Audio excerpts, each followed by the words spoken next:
Dr. Michael Coe, PhD, is an applied ecologist and ethnobiology research fellow at the French National Institute for Research and Development and Mediterranean Institute of Biodiversity and Ecology in Marseille, France. Michael is working to help promote the revitalization of ethnobiology at academic institutions in the United States to help provide a global synthesis on the sustainability and resilience of non-timber forest products, and to help Indigenous people, Indigenous-led efforts aiming to facilitate sustainable ayahuasca management in the Peruvian Amazon. That was the focus of his PhD research at the University of Hawaii. I've been friends and a mentor of Michael for many years. He has been very important to the McKenna Academy and participated in our ESPD 55 symposium in May 2022, and we'll put a link to his presentation on the podcast website.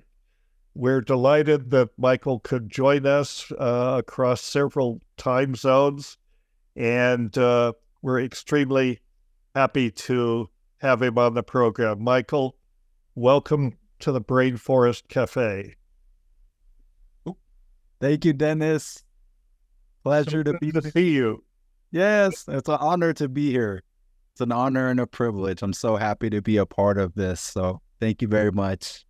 Well, you're certainly one of one of my former students. I sort of poisoned your mind at an early stage, and you've not recovered, and you've actually, really taken the bit in whatever the term is. You've gone with it. You've really made your own mark now in ethnobiology. So it's always, rewarding to me, satisfying in some ways to see somebody like you who really gets it. And I had a little role in nudging you along the way. And now one of my best experiences of being a teacher, which I'm basically a teacher at heart, is that people come to me as students and they end up as friends and colleagues. And you are both, Michael, you're a wonderful friend, and you are the next generation of ethnobiologists. So thank you for joining us. Yeah, thank you. And speaking of that, it's just such an honor and a privilege. I remember reading some of your early works as an undergraduate student, fresh into the world of ethnobiology, and had, a lot of aspirations to learn as much as possible. And I remember reading, several profound papers that you wrote, the therapeutic potential of ayahuasca in 2004, which caught my radar, the work that you did on the Ayahuasca Project in 1993 that was published, in Brazil. And then, something even, that spoke very near and dear to my heart was Ayahuasca and Human Destiny, Dennis. And I know it took great courage, especially for someone like yourself, to reveal that much, because it was, somewhat of a sidestep from, the traditional academic approach in your works, your life's work, talking about ayahuasca from a pharmacological perspective and a botanical perspective. But truly, it's a masterpiece in itself, I think so, and really revealing some of the wisdom that you've gained throughout your life, from researching the medicine and from your own personal experiences. So I think, you having me here is such an honor and a privilege. And, it's like, I feel like I'm standing on the shoulders of a huge giant, which would be yourself and many others who have led the way. And so I'm just, it's just a wonderful opportunity to be here and share this with you. We are both standing on the shoulders of giants, who have passed on, but they're very much part of, they are the foundation. People like Richard Schultes, obviously, to mind, people like that. And thank you for the plug on Ayahuasca and Human Destiny. It certainly was not a scientific paper, although it was published in the Journal of Psychoactive Drugs, I believe. And it was written from the broadest perspective possible, which is that, ayahuasca and these sacred psychoactive plants, these psychedelic plants, are really coevolutionary partners with us. They have an impact on the evolution of consciousness and the evolution of the human species. These are not, that's the broadest context, and then we focus in on the plants themselves and the chemistry and the pharmacology, their cultural roles, their cultural integration by different cultures and in different contexts. But really, on the 30,000-foot level, these are symbiotic partners with humanity, and they do impact human destiny. I believe that these things are catalysts to open our minds to our relationship with nature. They remind us of that. And ayahuasca and mushrooms are kind of the two that are leading the charge. So after you finished your work at the University of Minnesota, you went to the University of Hawaii. You completed a master's degree there and a PhD. Actually, to correct the trajectory, actually started off at the University of Hawaii at Manoa. Okay. I got my bachelor's in ethnobotany when there was still a program, and then completed my master's and my PhD there. It was an interesting time, in the field, because I became one of the last cohorts of students to go through the undergraduate program in ethnobotany before the program was unfortunately shut down. And, since then, there hasn't been a revitalization of ethnobotany or ethnobiology as a whole in Hawaii, which is, quite unfortunate given the location of, Hawaii being an incredible place for biodiversity and conservation and cultural knowledge. But I'm hopeful that, someday there may be a spark of inspiration to, reinstitute or at least inspire, more ethnobiology related courses and programs throughout academic institutions across the U.S.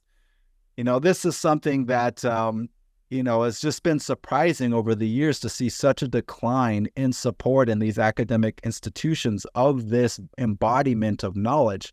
Especially given, the state of the world that we're in. We depend on natural resources and plants, animals, fungi for everything that we have. And for us to survive as a species, I think, ultimately one of the greatest lessons that we can learn through all of this, and something that, I feel that maybe, some of the teacher plants have inspired in a lot of people, is that we need to reconcile our relationship with nature and ultimately ourselves, and to learn to be a more loving and balanced, species, and that we need to have a more balanced coexistence between humanity and nature.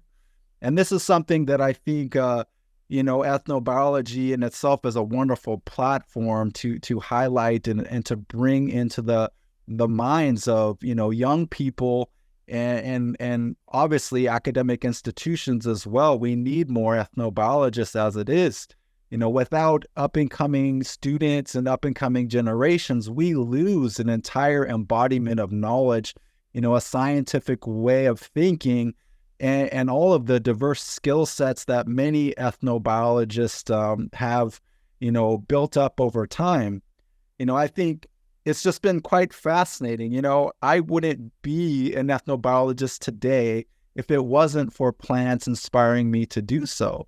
Ayahuasca being one of the greatest catalysts for that, and completely changing the trajectory of my life. And so, I have a lot to say about that, from a personal experience, but I also know that ethnobiology extends far beyond just, the teacher plants and psychoactive plants and mushrooms and psilocybin and so on and so forth. It's a wide-ranging discipline, and I think, how much does humanity really,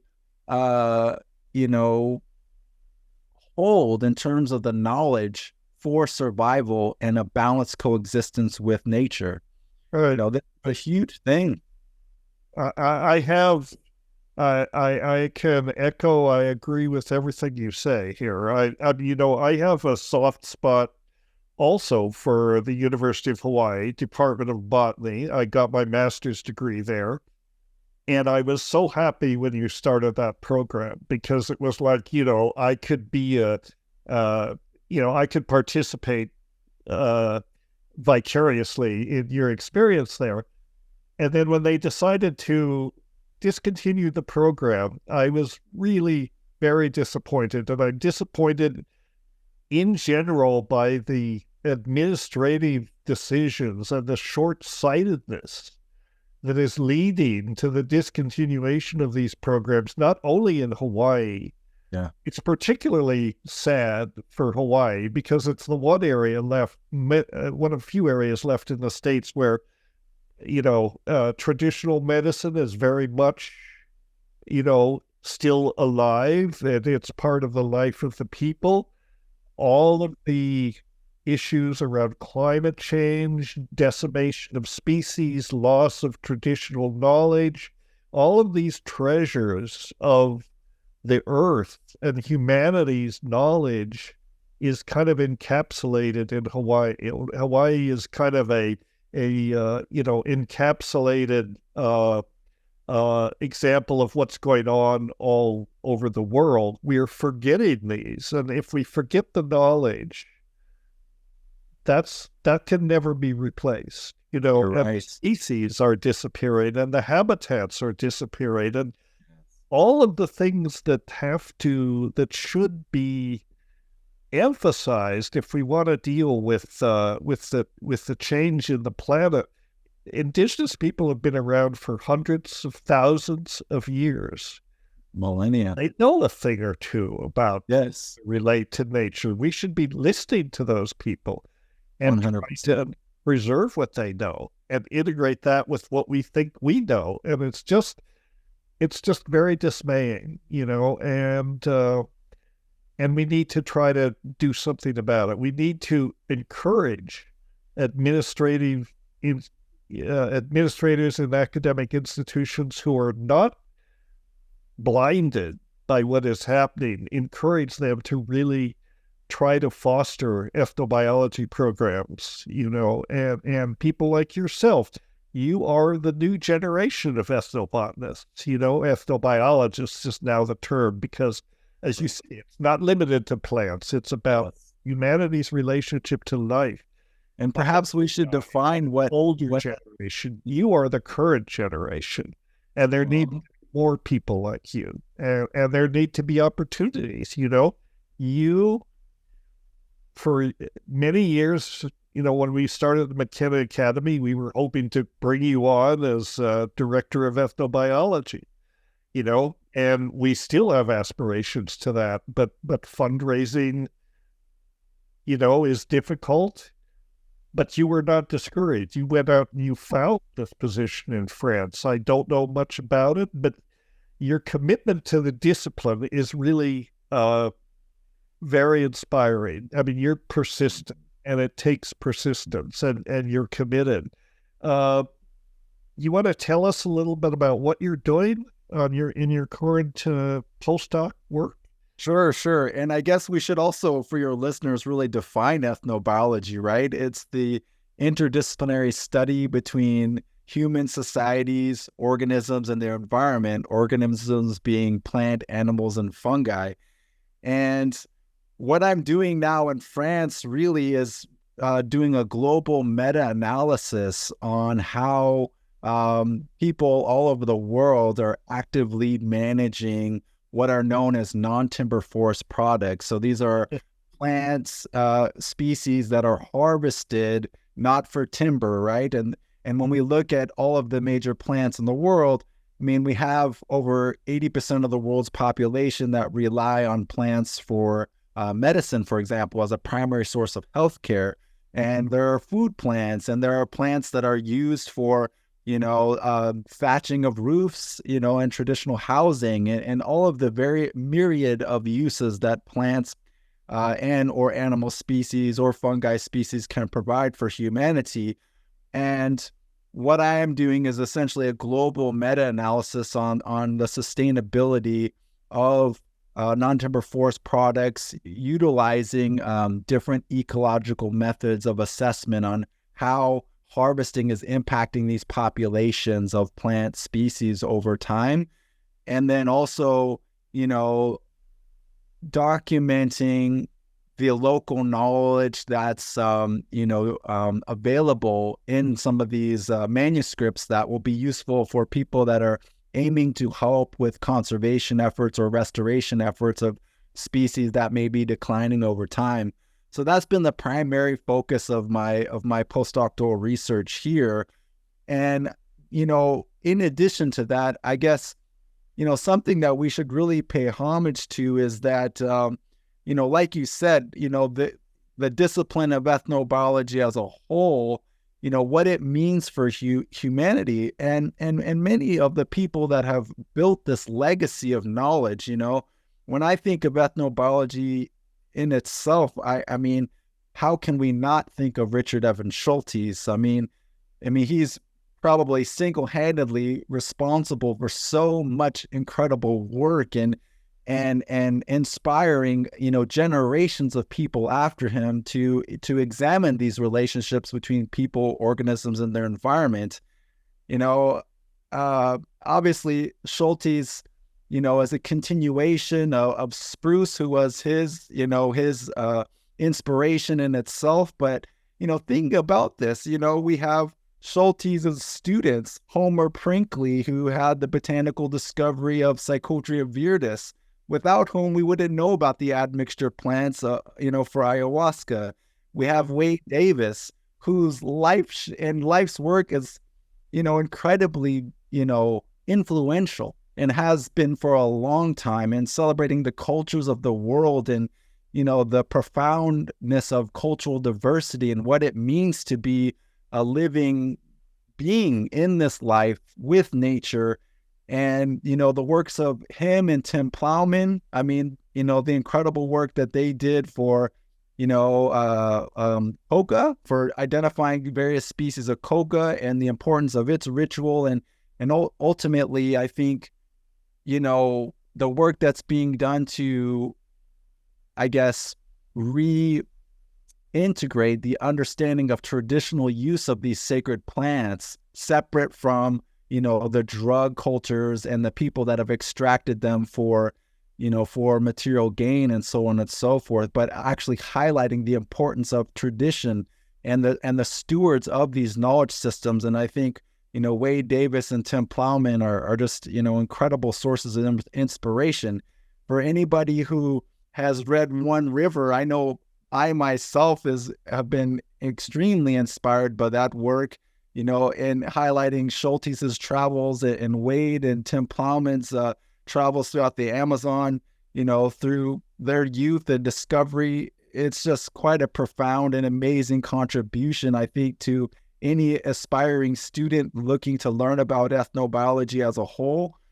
And then, we have Paul Cox, another student of Schultes, who has done incredible work with his botanical discoveries in America Samoa, leading to, pharmacological discoveries of prostratin, which has been highly successful in potential therapeutic treatments for HIV. And then his further work looking at treating neurodegenerative diseases like ALS and other natural remedies for that as well. We have Michael Bagalik, another student of Schultes, and his profound experiences and working at the New York Botanical Garden, and many of his students like Ina Vanderbroek, who's now leading a forefront program in ethnopharmacology now in the University of the West Indies. We have Mark Plotkin and his incredible work with the Amazon conservation team, and then many others, I think, that have long been inspired by Schultes, Bradley Bennett, Cassandra Quave, who's done incredible work with antimicrobial resistant strains of bacteria, looking at some natural treatments as well. I mean, so many contemporary ethnobiologists today, have been, spawned out of this, this incredible inspiration from the giants and the founding forefathers like yourself and many of Schultes' students. And it's just been a tremendous journey to rediscover everyone's life work and be able to see the trajectory of the discipline and how it has grown and how it is expanded over time. And yes, I mean, this is the older generation, sometimes the oldest, like Schultes, who traces his mentorship back to people like Richard Spruce and Oakes Ames, but then Schultes and many of the people that you mentioned have fostered this new generation, and of which, I am one. I'm one of the old members of the new generation. You're one of the younger members of the new generation, but it's pretty much the same cohort. And I think, just as you said, as you pointed out, these resources, this indigenous knowledge is so important for something as, in some ways, it's important, but something as mundane as drug discovery. So many medicines are important, that are important now in medicine came ultimately from nature. And as I pointed out, 80% of the world's population still relies on traditional medicine for their basic healthcare needs. We can't dispense with this, there is a tendency now in biology programs to focus on the molecular, to focus on what you can do in test tubes. People need to get out and look at nature. If you claim to be a biologist, you have to look at nature. I was appalled some time ago when I visited the UBC botany department in British Columbia. That's where I got my PhD. I was talking to some of the graduate students there. And, when it comes to talking about molecular biology, they were right on it. When it's talking about actually going out and looking at plants and spending time in the field, it was a foreign concept. Why would I want to do that? Why would I want to step out of the lab? They were just baffled by the very idea, which you, in fact, now here you are, you're doing this meta-analysis, you're doing a lot of data analysis. This is very important, I think, to assess the global situation with regard to sustainability and non-timber resources. And this is incredibly important work that you're doing, Michael. But I know your heart is in the field. Of course. Your PhD work was, major field work in the Amazon, much more difficult than any field work I did. You spent time hanging out with, curaderos and learning the language and collecting the knowledge, and your heart's in the field, and in some ways we'd all love to be in the field.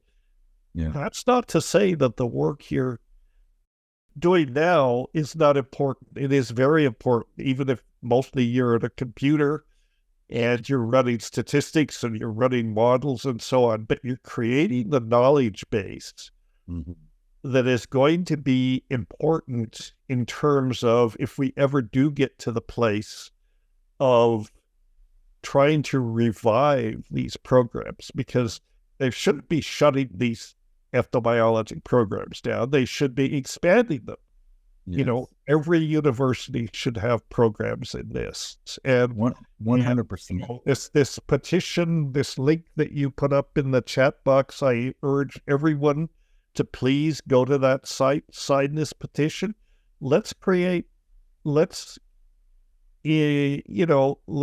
enlist our friends and people that get the importance of this to really make a bit of a ruckus and kind of advocate for the resurrection or the reinstitution or the implementation of these ethnobiology programs, in academics or wherever they might be. I mean, in some ways, it's dismaying to me that, the Amazon, for example, and the biodiversity that is there is often couched in terms of, well, there's money to be made, there's bucks to be made, discovering new drugs, new medicines, and that sort of thing. And that's true. There are trillions of undiscovered drugs in the Amazon. But you can't quantify these things in dollars and cents. That's a part of it, and often that's the only thing that's considered. The bigger picture is that, again, it is this context in which we live, one species within the context of global species, and the most dangerous and destructive species ever to appear on the planet. And the plant teachers, they don't call them plant teachers for nothing. Yeah. What we learn from these plant teachers, these sacred plants, is how to be better humans. Yeah.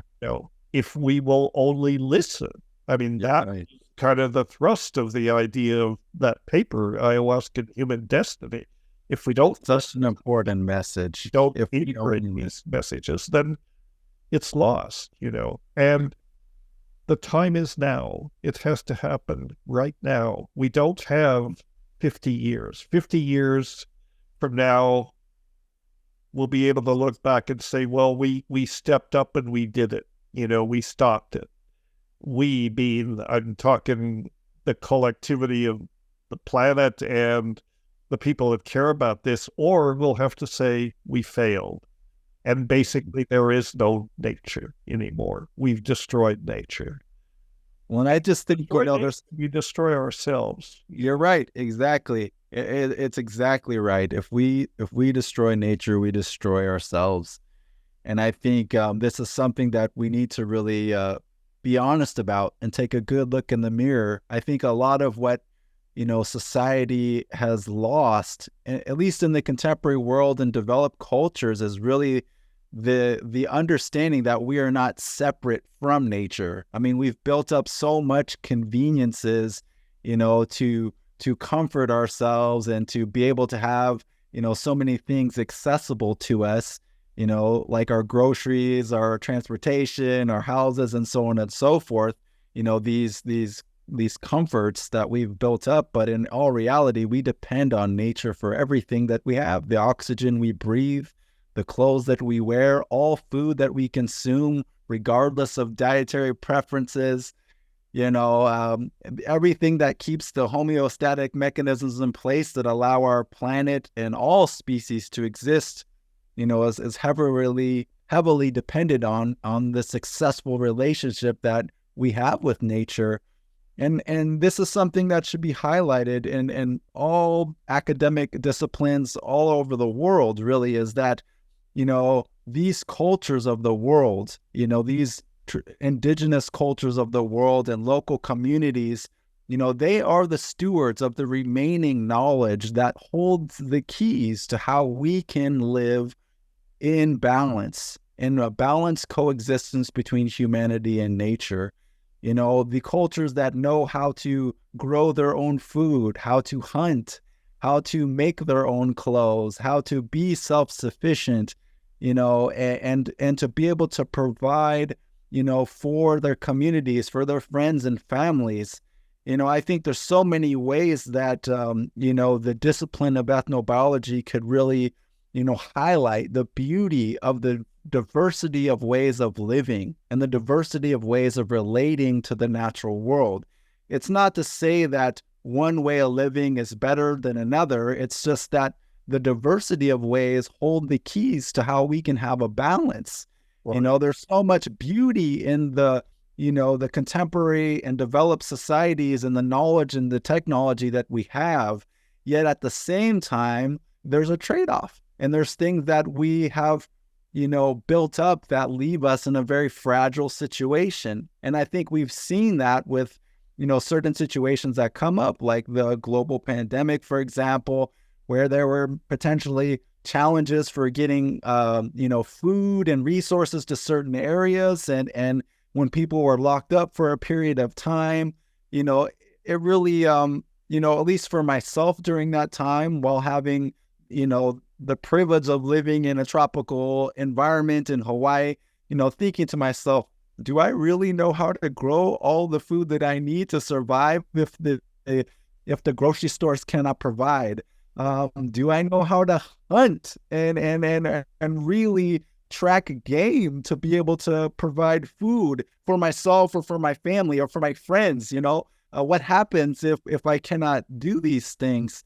Or even the medicine that would be key to helping us stay healthy, which all of these keys, to living and to being able to survive and thrive are all in nature. And this is something that many traditional cultures hold the keys to, and ultimately they are the stewards of this knowledge. And this knowledge still exists in many of these cultures, and they should be honored and celebrated.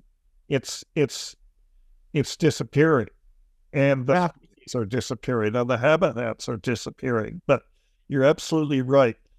People that sort of assess the global geopolitical situation and try to think ahead, they predict that basically within a foreseeable time frame, civilization is going to collapse. What we call civilization, the infrastructural mechanisms that keep this civilization going are unsustainable, and it's going to collapse, and it may collapse very quickly once it starts. But the people that are, so if there's anybody left that's equipped to deal with the post-civilization situation, it's indigenous people, because they've been living outside that bubble for thousands of years anyway, and they've been learning, they've been using nature, sustainably. But if this knowledge is lost, then we are lost. They are the stewards of this knowledge, and we have to do what we can, to collaborate with the indigenous people. It's not up to us, the civilized, advanced, quote unquote, people to protect, or that's too patronizing. That we don't. Yeah. That's a completely wrong way of thinking. When we were talking, I was thinking about what Wayne Davis said, that word he said often says that really impacted me. Indigenous populations, indigenous peoples are not failed versions of us. They do not aspire to be like us. They have not failed in any way. They live fully satisfying lives, every bit as rewarding and complex as any technological person in the so-called developed countries. Their focus is to, foster their way of life, and they don't aspire to be, prisoners of technology or people like us in some way. And in fact, they look at our culture and they shake their head in some ways. They say, "You guys don't get it." The author of the book The Falling Sky, I don't know if people have read that, but that's another interesting book that people should read. It's the perspective of a Yanomami shaman, Miguel Yawanawa, I believe his name is, The Falling Sky. And he says, we call you the people of the merchandise. You're the people of the merchandise, and we can't relate to that. Merchandise is not important, to them. And then people, well, what? Don't you want iPods and, cell phones and that sort of thing? Well, yes and no, but not really. And so, yeah, I just think that trying to understand the context of these things and learn from the people that have this knowledge, and also the plants themselves, and this is where psychedelics can be such an important catalyst, for, they open a person's, I often say psychedelics are medicines for the soul, and they work on the individual soul, the collective soul, the societal soul, ultimately, the species soul. They are medicines that could heal the planet, but not if we drive them into extinction.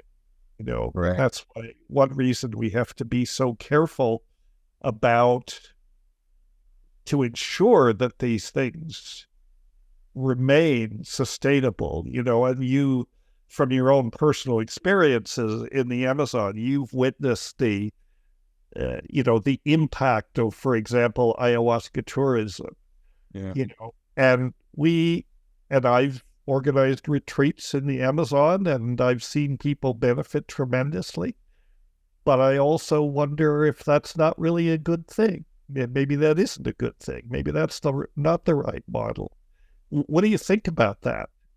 I think there's a balance, Dennis. I mean, I remember one time either hearing a talk or maybe reading a paper of yours where there was a discussion. I would like to say, like, work from yourself, Eduardo Luna, in his collaborations with Pablo Amaringo, with the book Ayahuasca Visions, and really, inspiring this reinterest or this integration into the global sphere of understanding, some of the phenomenon, at least the artistic expression of ayahuasca, and then yourself with the pharmacology and the botany of it all.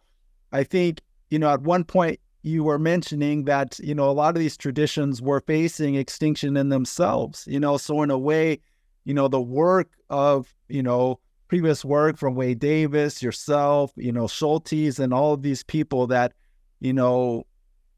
had a huge impact in kind of, highlighting this traditional wisdom for the Western world. And perhaps as a result, ayahuasca tourism begins, or at least in some way, people become interested about it. I know the writing of William Burroughs, for example, had an impact.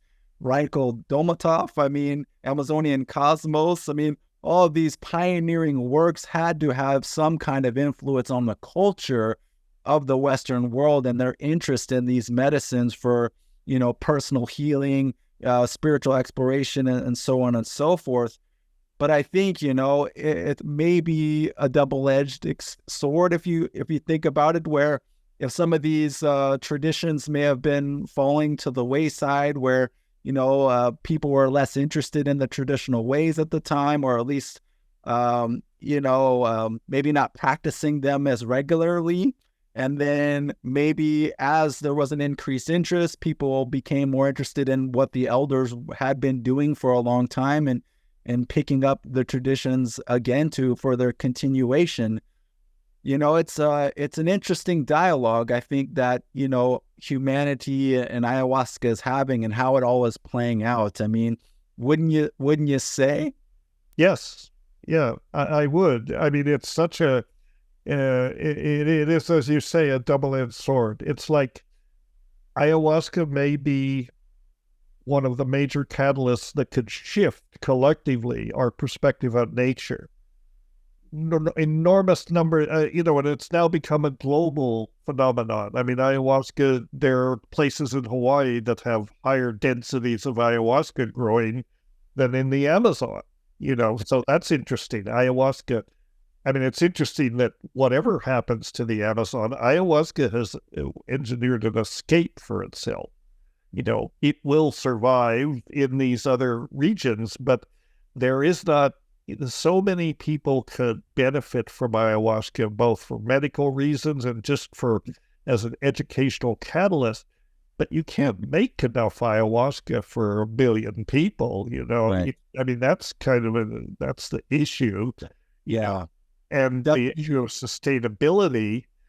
So we have to, find some way to responsibly ensure that these sacred medicines are available and sustainable, and they can be produced sustainably, I've often, in my rants and raves, I've often said the model that we've been following so far is to take people to the medicine. People go to the Amazon to have these experiences. They go to Africa to have iboga. They do that. What we should be doing is bringing the medicine to the people. Work sustainably with indigenous groups to create sustainable supplies that could then be exported to treatment centers and ritual centers in North America and Europe and so on. Of course, you have to change the laws, but that's happening, and that may be the way to do it. So instead of people taking the people to the medicine, bring the medicine to the people, that requires that you foster relationships with the indigenous people, but you don't destroy their culture. And tourism, for whatever you might think about it, sure, North Americans, Europeans, gringos of all sorts go down there. They bring some economic benefits, they bring fat wallets, and they do help these villages in that sense, but it's an uneven exchange. It doesn't go to the people in the village so much as it does to, one or two superstar, ayahuasqueros that happen to be in the village. Not that these are bad people. I mean, anyone would be responsible. So we have to get more in tune with the fact that this is a collective effort. We've all got to work together.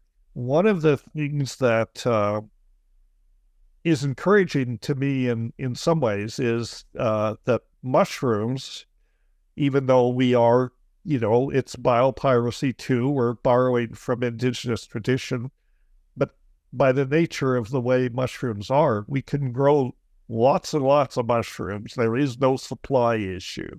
You could grow it by the gigaton.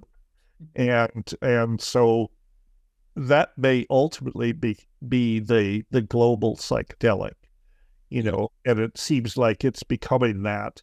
Other of these plants and so on, we have to be respectful enough, and we have to be conscious enough to say that we'll just leave those to the indigenous people because they're so hard to produce sustainably. Peyote is probably the best example. I think we have a moral obligation if we're not indigenous. Don't take peyote, leave it alone. Let them have it. Similar considerations, not quite as much, but to some degree also apply to Wachuma. People think there's no sustainability issues with respect to Wachuma, the San Pedro cactus. But there are pressures on that species too. The bufo toads, in the Sonoran Desert is another example. Sure, it's very hip to go to these places and smoke toad venom. Puts a lot of pressure on this species. There's no indigenous tradition that you're emulating. There's evidence that, there's a lot of sort of made up traditions, but basically there's no evidence that this was ever used traditionally. And many plants have 5-methoxy-DMT, and it can be sustainably harvested from Anadenanthera, for example, very high in that substance. You don't have to torture toads and drive them into extinction to get your 5-MeO, and as you and I know, DMT and 5-methoxy-DMT are quite widespread in plants. Potentially every ecosystem could identify and cultivate plants that are sources of these tryptamines because they're so common, and they occur in hundreds of species, if not thousands of species. So anyway, that's one of the issues we have to grasp with. We have to really try to partner with indigenous people to address these problems, and it goes back to what we were talking about before, which is that these indigenous people have been doing this for thousands of years. Yeah. They know how to do it. We would do well to listen. to them. I agree. And I think, I think there's possibility for, and I'm hopeful for, a shared knowledge system. I think there's a lot that science and understanding the ecology, the life cycle of these plants and the toad, for example, as well, and how we can use, local and indigenous knowledge, combined with scientific knowledge to successfully develop partnerships with local and indigenous communities and inform each other, share our knowledge systems so that way we can successfully, work together to ensure that these plant species persist for generations and are able to, persist regardless of the global pressures that may be on them currently. And the question, remains is, well, how do we develop these responsible and reciprocal relationships with the stewards of this knowledge, indigenous peoples and local communities in South America, for example, with ayahuasca, the communities in South America for San Pedro, and really honoring and respecting the traditions and the stewards for all of the, knowledge that they hold and working together, I think, as a community of knowledge holders, from science and this local understanding of these plant and animal species.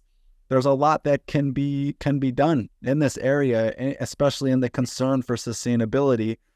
And I'm optimistic that we can work together to do that.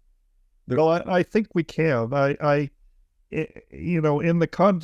All it takes is commitment and consciousness, and I'm willing to collaborate and understand that this is a collective effort. But I'd kind of like to, in the last few minutes that we have, not that we have any real serious deadline, but eventually, but I want to kind of focus it on some of the work that the McKenna Academy is trying to do, because what you talked about right now, this collaboration is exactly what we're trying to do in this Biognosis program, that we're to bring indigenous knowledge and scientific knowledge together, to bridge those two things. And that's why this project that we have to try to restore and digitize this herbarium in Iquitos, which I've been friends of the curator. I've worked with him for over 50 years.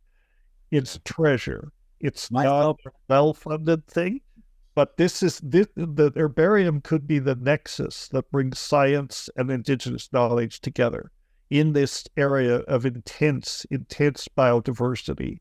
And we've made one documentary about this. If people can look at the McKenna Academy website, they can view the trailer at least, and we can post the entire thing about this project. We're trying to raise money to digitize the herbarium.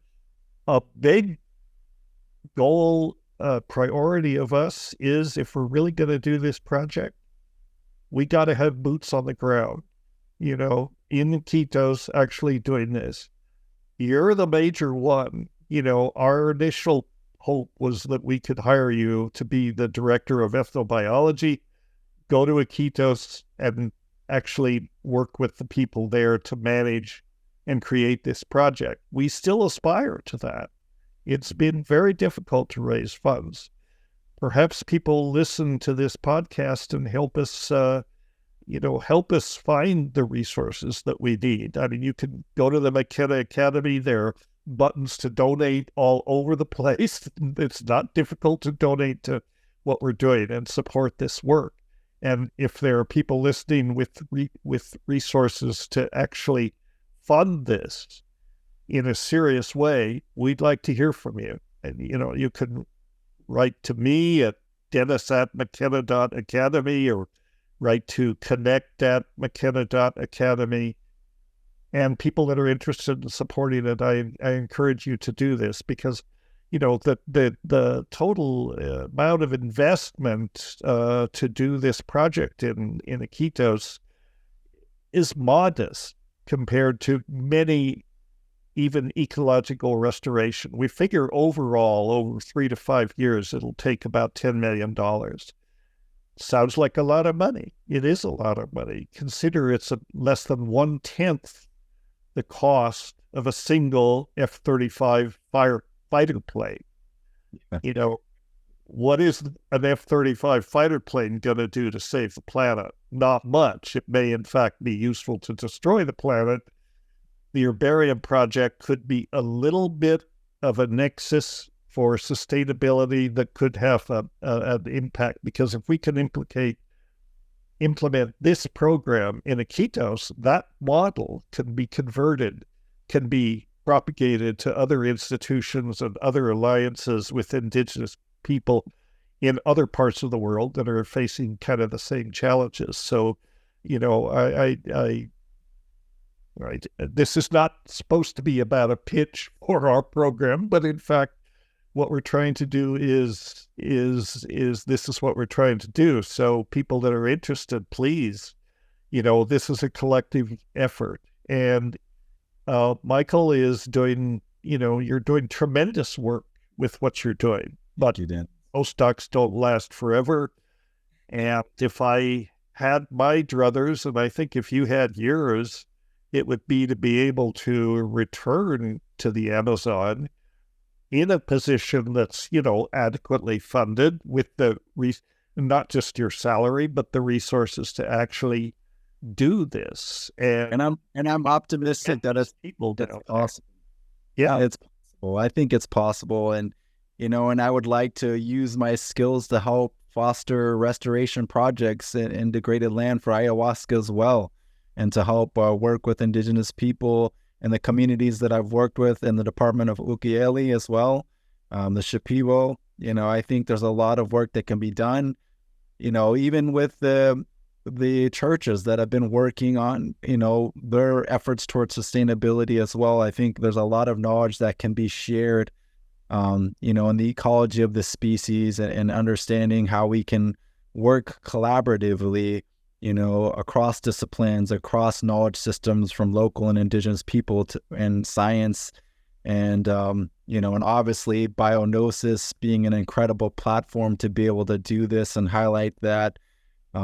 There's just so much to be done. I mean, Amazon itself is worthy of a lifetime of work for, you know, teams of ethnobiologists and people that are, you know, interested in playing a significant role in, you know, highlighting the diversity of biological plants that are essential to all life, and ultimately the cultures and the stewards that, you know, still retain the essential knowledge of how to live successfully in this balanced coexistence between humanity and nature. It's undoubtedly an incredible hotspot, at least for cultural and biological diversity, and worthy of definitely all of our efforts to make sure that everything persists. You know, the knowledge holders that are, you know, getting very old and are you know, facing their life stages, end of life stages, you know, all of the incredible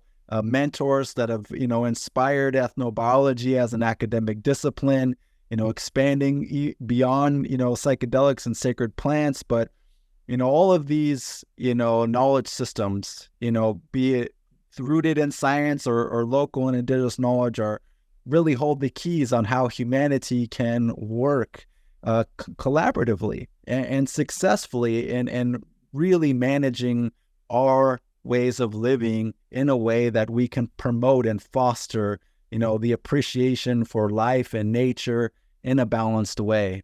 So I'm so thankful. And the elders are the keepers. Wade Davis famously said, when a medicine man dies, it's as though a library has burned down.